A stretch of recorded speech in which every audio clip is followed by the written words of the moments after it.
প্রশ্ন হচ্ছে, আমি একটি পোস্টারে দেখেছি যে বলা আছে সঙ্গীত এবং নৃত্য ইসলামে গ্রহণযোগ্য নয়। এটা কেন? মানে আমি বলতে চাইছি যে আপনি এটা এমনি এমনি বলতে পারেন না যে গান বাজনা বা নৃত্য করো না। যেমন আপনি যদি বলেন যে ভরতনাট্যম বা অন্য কোনো নৃত্যের ব্যাপারে যেখানে সঙ্গীত আছে, এমনকি এমনিতেও আমরা সঙ্গীতের মাধ্যমে ঈশ্বরের প্রশংসা বা নিজেদের আবেগ প্রকাশ করে থাকি, তাহলে গান বাজনা গ্রহণযোগ্য নয় কেন? বোন জিজ্ঞেস করলেন যে কেন ইসলাম ধর্মের সঙ্গীত এবং নৃত্য নিষিদ্ধ। প্রথমে আমি সঙ্গীত নিয়ে বলছি, এরপর নৃত্য।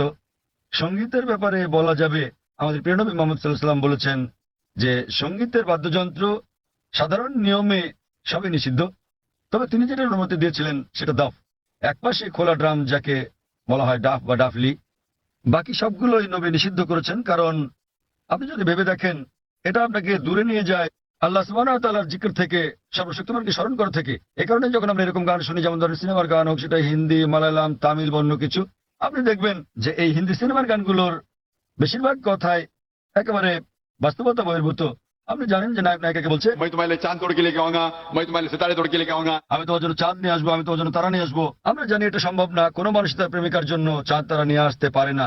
তবুও আমরা বলে থাকি পরিস্থিতি বা আবেগ ইত্যাদির কারণে। তো এই কারণে সাধারণ অনুশাসন হচ্ছে যে সঙ্গীত একজন মানুষকে আল্লাহ সুবহানাহু ওয়া তাআলার কাছ থেকে দূরে নিয়ে যায়। এ কারণে আমাদের প্রিয় নবী বাদ্যযন্ত্রকে নিষিদ্ধ করেছেন দাফ ছাড়া।